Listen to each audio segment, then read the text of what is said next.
Hello,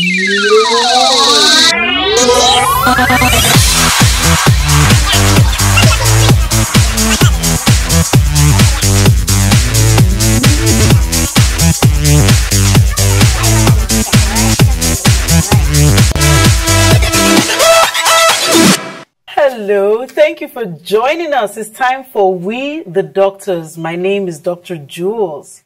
My name is Dr. Walaria, taking away your malaria.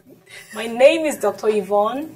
And I'm Dr. Okey, saying welcome to the show. Right, you guessed right. It's a show that is being hosted by medical practitioners, medical doctors, so you know you're getting the bang for your buck. Okay? Today, we're going to be talking about something that is very embarrassing. I'm sure most of us have experienced it one time or another in our lives.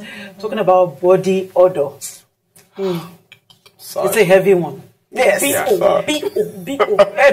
Yes, B-O. So that's the new slang for it now. So when someone just passes by you and then the person is telling you, just say, you got B.O., baby. Exactly. Already forget. What's the medical term? It's bromohydrosis. Okay, leave the medical term. We're talking about body odor. We're talking about body odor today. So why do we have body odor? What happens exactly? Now, it's basically a combination of heat, absolutely, sweat, and bacterial activity. Exactly. So when we say bacterial activity, of course, what comes to mind is your hygiene. True. But before we go into that, there are other causes. We'll be talking about them as we go along. So first of all, we are talking about the age. Okay, there's a relationship between the person's age and when body odor starts. Usually is around adolescence, when the child, so to say, is going into puberty, starts growing hair under the armpits, growing hair around the pubic region. And you know, there's a lot of sweat around this region. So their hygiene is not yet formed totally, especially for those maybe that will be in the boarding schools and the rest of them. So they can't really take care of themselves. And you see these kids, over time, start developing the powder fragrance we get off babies. You won't call that body odor. No. Okay. Yeah, body odor is already supposed to be offensive. You said powder fragrance. Okay, no powder odor. It makes sense. Anyway, before we continue on today's show, remember that our Doctor Says segment that we always come on. Yes. And today, Doctor says, if you want to lose weight or belly fat in 1 week, run every day. Try a 30 minutes run every day. Doctor says so. Good. That's a fantastic All right, going back to what we're talking about. So, Dr. Julz, I think you were mentioning earlier about some foods, you know, yes, we have people taking spicy foods. Yes. Now, when we talk about spicy food, the first thing that people think about is things like garlic and onions are related to bad breath. Bad breath, It can also influence your body odor. Yeah, because some people don't even have to talk. By the time they just pass by, you just know, oh, that's a garlic friend. And when they sweat, you can actually smell it. Absolutely. But you know, the bad part is that a lot of times people have body odor and just think that, oh, I think I have a natural body odor, and they just get the perfume and just want to pour perfume on their whole body and to cover it all over and all of that. And by the time they combine the BO with the perfume, it becomes PBO, and it's so terrible, man. But really, guys, we already mentioned what the factors here are. We talked about sweat. We talked about bacterial infections. What's the fastest way? Hygiene. True. Just make an attempt to bathe more than you would normally take your bath every day. So if you normally do once, try 2 times. Exactly. If you're already doing 2 times, try 3 times. No, especially when you're once. You're saying that they should even do once. No, this is like a help show. We're trying to help you. So okay, I'm not going to jump and say you're not bathing, so try bathing twice. No. If you're not doing at all, start with 1. There's some people that sweat a lot. Some people bathe for the week. Some people sweat a lot. For the week. Everything is fine. You know, it's really sad and all of that. But, you know. No, but what about animals? You know, when we watch all these movies, we see animals sniff for people. Even at home, the animal senses you. From afar. As soon as you open the door at the gate, you wonder why is it not barking? Why, for example, a dog? Why is the dog not barking when a friend visits? But as soon as you touch the so gate, that's the good side to body odor. But we're not talking of that offensive body odor. There's never a good side to body odor. But the animal can as well get used to the good. That's what I'm saying. But basically, the animal smells you to know. But that is body scent. Not body odor. You guys are just telling it. When first of all it was fragrance, you move the fragrance to odor and odor back to fragrance. So when it comes to now the animal smell is now animal scent. Yes. Because the animal will not perceive it as offensive. Even the animal, there's a kind of smell. The animal will think it's offensive. But the animal won't be able to differentiate between offensive and non-offensive. Okay. That's true. So basically, okay, animal. Says who? Yeah. Animal doesn't know that there's shit there. And another thing that's not even helping this BO problem is the fact that when you notice that somebody has body odor, it's difficult to let them know that, see, brother or sister. That's a big question. That's a big question. Yeah. And we'll be taking that when we come back. When we come back, Dr. Yvonne will be giving us different scenarios and putting the question to us. How will you tell somebody that they have a body odor? We'll be right back. Don't go far. Coming up next. In this segment, we'll be doing something very different from what we've been doing in other segments. We're going to be playing a game.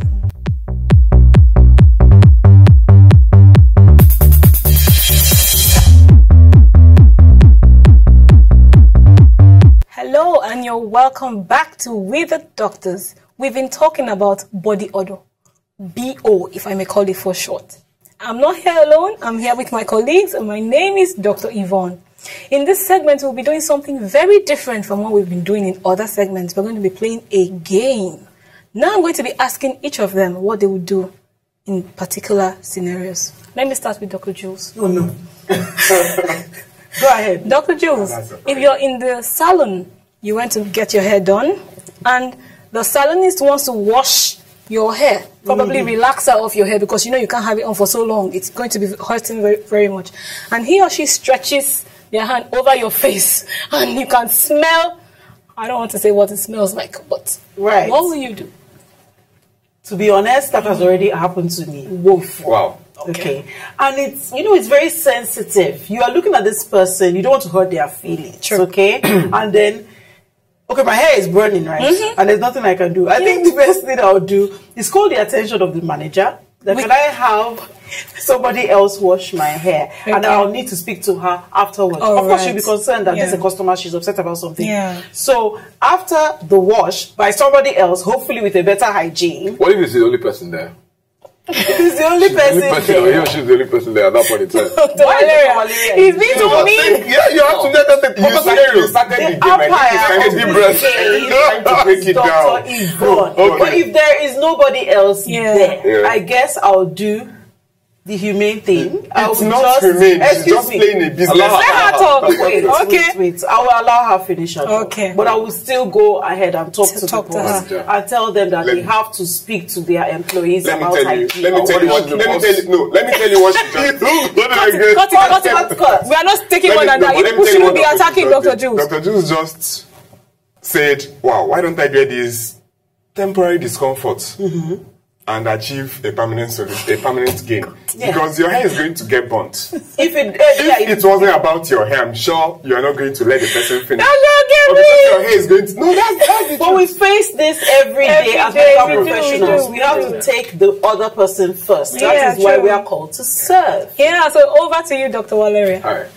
What if your friend sends his driver to pick you up? There's a very important appointment you have to meet. And you have to go into that vehicle for the driver to take you to your destination. And you get into the vehicle. Normally, as a big man, you sit behind. And they whine. Exactly. And all of a sudden, what will you do? It's very simple. We'll wind down. At least for that. Get air freshener into the car. And then we're moving on. What is a very hot day and you cannot wind down? I will get the heat. Wind down. You're in traffic. We'll get the heat or I'll buy air freshener. Don't be pressing me. But actually, on a more serious note, something similar happened to me. I had a driver at a point in time, and then he had this very offensive odor. And I had issues with communicating that to him. But what I did was I looked for a day when I was going to buy deodorant and body spray and all of that. And I went in and I got for him as well. And I gave it to him. And I said, you know what, this thing is very nice. So you just put it like this. Make sure it's a part of you. When you finish, you just, cultivate the habit and all of that. I hope, subsequently, he was going to do that. And, I think he tried. But anytime you tell him straight up that, see, you have this. If I tell him to let him go, he's my side of the car. So now that he's not with you now, he's not with you, he may not be you. Yeah, but whoever he's with will continue from there. I've done my own parts. Very interesting. Over to you, Dr. Okey. I'm listening. They usually save the best or the hardest question. A man, they say a way to a man's heart is through his food. You're very hungry and you go to your favorite restaurant and the person brings in fact, the dish you've been waiting for the past 2-3 days, who knows. And as soon as he or she drops it on the table and walks past, What will you do? I'll still eat. I trust you, Nigerian man. No, I'm telling you, I'll still eat. But I'm going to explain this to you. We have to differentiate between my food and the person. Okay. Now, the person tells me of the hygiene of the restaurant itself. True. Thank you. Do you understand? Yes. The person tells me of the hygiene of the restaurant itself. Yeah. So I'm going to address it with the management of the restaurant. After eating the food. For that moment, you've explained you've already made it clear that I'm very hungry. Nah. I'll pick up the food, which I do often when I enter a restaurant. I don't have to sit and form all these formal things. And that's why I never go to the very formal restaurants. And I'll stand by the window, sit by the window, have my food done, perhaps while discussing with the management of the restaurant. But I'll make it clear to them, because think about it. If someone is smelling, then what happens back there when my food is being prepared? All right, that's very true. So we've heard from everybody. So now we want to hear from people on the streets. So we'll be going over to the streets, and after we're done with that, we'll be speaking with somebody about this topic at hand, body odor. Don't go anywhere.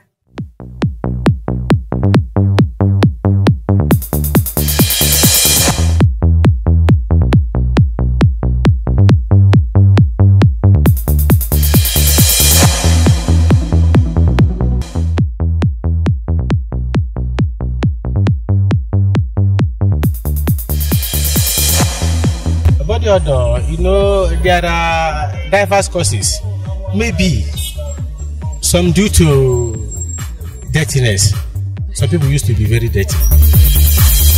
Starts from small picking, where they born small picking. When you do small, where they do bath and wear. Because for our village now, where they born small picking, they have to use some palm oil, put inside water and many things to take bath farm. So they will clean and wear. But Lagos, when they're born picking, they will just come and go to hospital, they will take cotton wool, just take rub in body, they say it's okay, make it the car and go house. Because people, they don't take good care of themselves, you know, when they are not clean. I believe some people have this body odor natural, but I don't know what's it called, but I think some people have it natural. And some people, I think, of course, if you don't take your bath from morning till for a period of days or so, of course, there's tendency that you have body odor. According to our tradition, they said if they never bath a baby very well, that is what causes body odor. When you are not bath, that's number one. You don't change the clothes you are wearing. Maybe the in and out, you don't change it, you just continue to wear it, you will cause it. Some woman could pass a mistake, I don't do that. True. That's a Yoruba tradition now. It's they used to use palm oil and that black soap to bath them. So that is, some people, if they are not bathing them well, so it causes the body odor. Basically, when you've worn your clothes and the sweat have stuck to the underarms, and a lot of times you keep repeating the clothes, I think it gives off offensive odor, you know. And when you don't take your baths properly, and it depends on the kind of soap you use and the cream. Don't say the cream when they put for body, only thing they accommodate. Now they cause ice cream. Cream they cause body odor? Yes, if you continue using it.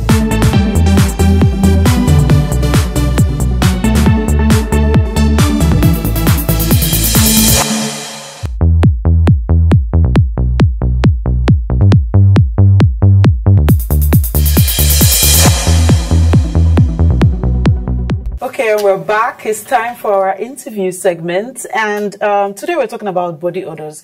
In the studio with us is a spa owner. She runs a very successful spa here in Lagos, and she'll be giving us an insight of those grooming tips that people patronize. Her name is Mrs. Elizabeth Okon. Welcome, ma. Thank you. So today we are talking about body odor. But first of all, you own a spa. What are the services that you render there? What I render there is what I'm into is waxing, facial, and eyebrows. And eyebrows as well. Yes. Okay. Plus the skin polishing. Oh, wow. Yes. That sounds interesting. And which of these services is patronized the most? by the people? Waxing. Waxing? Yes. But it's painful. it's a painful thing, really. Not really. Okay. Really? Yeah, but so why do people patronize you for waxing? That's strange. I'm surprised to hear that. Yes, because you know when you wax, it maintains your skin. Okay. Waxing has, you know, it has effects. Like if the person is tanning, like if your skin is tanning, when you wax, you will get glow. Okay. It's much better than, you know, using like shaving or cream. Okay. Because the cream remover has a lot of chemical inside. Like it's likely can change your complexion. Sorry? The hair remover. Yes, it has a lot of chemical inside. Yes, because like some of my clients that comes to me, they shows me their skin. They said they have been using, maybe when they were in the school, in the college. They use like a cream remover. So they has that breakout. Because the chemical there is very strong. So some of them react to it. Yes, and wax is made from our food ingredients. So it has the it's waxing natural. ingredient you use, they are made from locally. You make it yourself. Exactly. You know, basically I've never waxed. And frankly, I see them in the movies. I've never gone into any of those rooms, and I just imagine. Alone. I imagine everybody from that's one of the doctors to go to the spa and have it's surprising. She says most people wax. Yes. And I think there's an advantage there. Imagine waxing the underarms. Our issues of sweating, which is one of the most causes of body odor. Actually, the body odor. It actually goes. I guess that's one of the major reasons why a lot of people come around. In all fairness, especially the men, you know. And then some women, you know, besides the trying to glow the skin and all that, because the thing is, a lot of times when you have hair, especially underneath the armpits and stuff like that, it could increase the chances of having body odor. Right. So by the time you go and, you know, wax off, you know, that way you know that you're not sweating, you're not going to be having, it helps basically. And then they do every area, just the armpits. They do every area. You can decide to have your full body wax done. Wow. Because I know girls. How long does it take on average? Like, if you want to do your full body. Even just the armpit alone.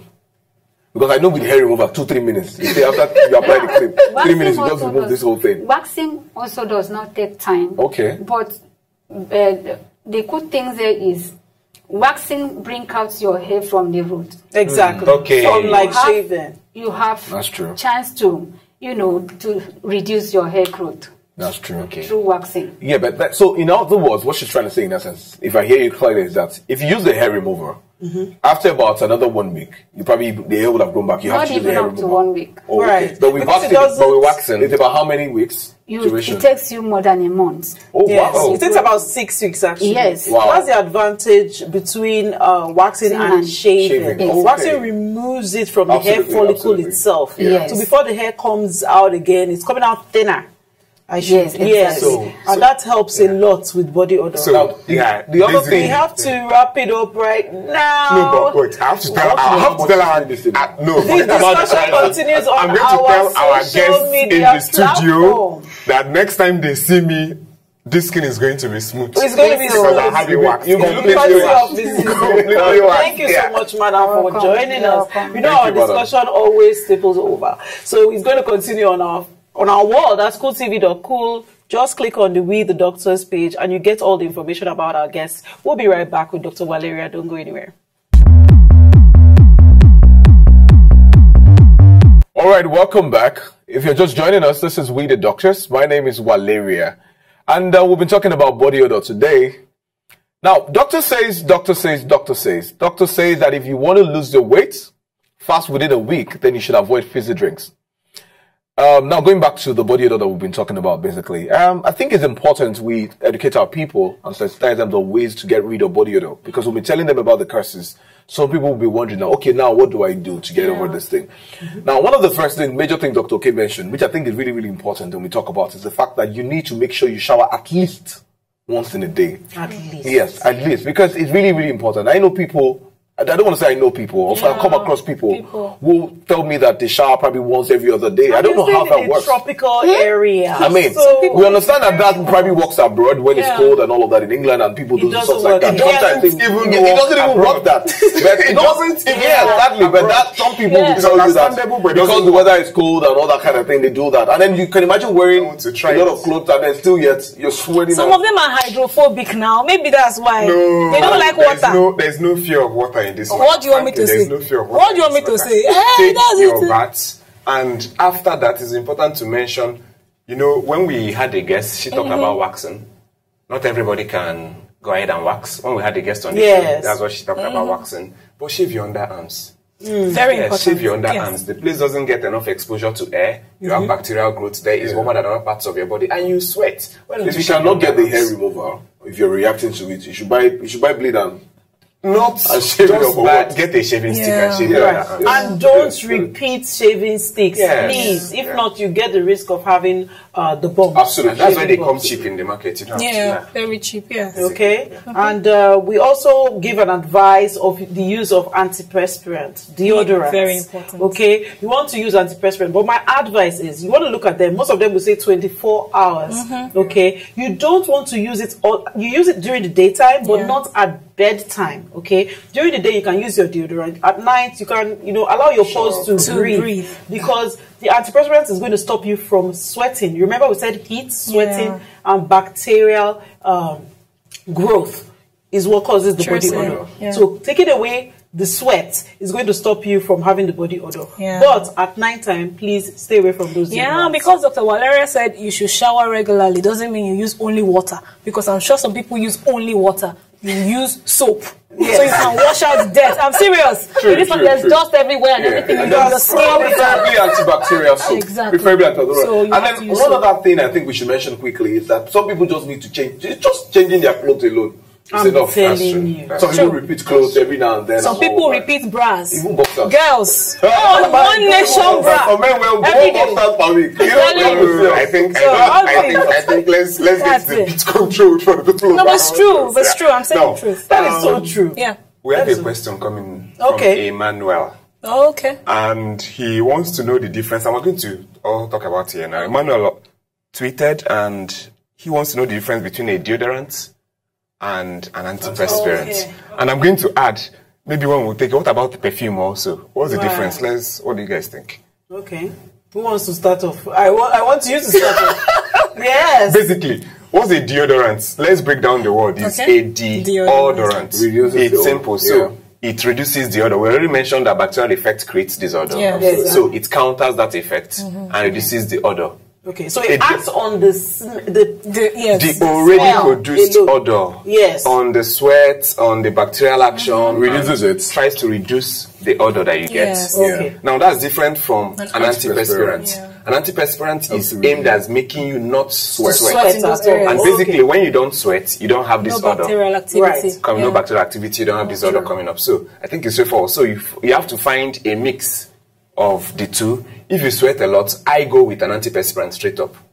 Some other person may want to try a deodorant thinking I don't sweat much. So why don't we, in quote, decolor the odor? I think it's better to combine both. Yeah, situation if you can do that. And then, so now guys, Emmanuel has asked this question. Now my own question where does a perfume come into this? I think the perfume itself just gives you a good scent naturally when you pass by. And it's usually not for the skin though. Not for the skin, exactly. So some of us just have a presence and things that we're known for, and they just pass by. You just know that Walaria just left here. So so it's possible. Okay, just but then again, you must have used your deodorant and antiperspirant. So that you don't have multiple smells and odors coming in together. So basically, and lastly, there's some people that will be thinking bacteria. They're saying bacteria, but the bacteria present on your skin. Now, not coming from inside. Before you think it's coming with the sweat, it's on your skin. The infamous staph and all whatnot, but that's a different topic. And I'll just like to say, doctor says, if you want to lose weight within a week, at least have 8 hours of sleep. Okay, so that has been our show for today. We've been talking about the body odor. And I hope you've gotten very good tips from everything that we've been discussing today. The discussion will continue, of course, on our website. That's cooltv.cool. Or if you have a question concerning any topic that we've discussed, you want to put a hashtag and WTD. That's We the Doctors. WTD on Twitter, and we'll get back to you. My name is Dr. Julz. I'm Walaria. I'm Dr. Yvonne. And my name is Dr. Okey. We're saying bye-bye and stay healthy.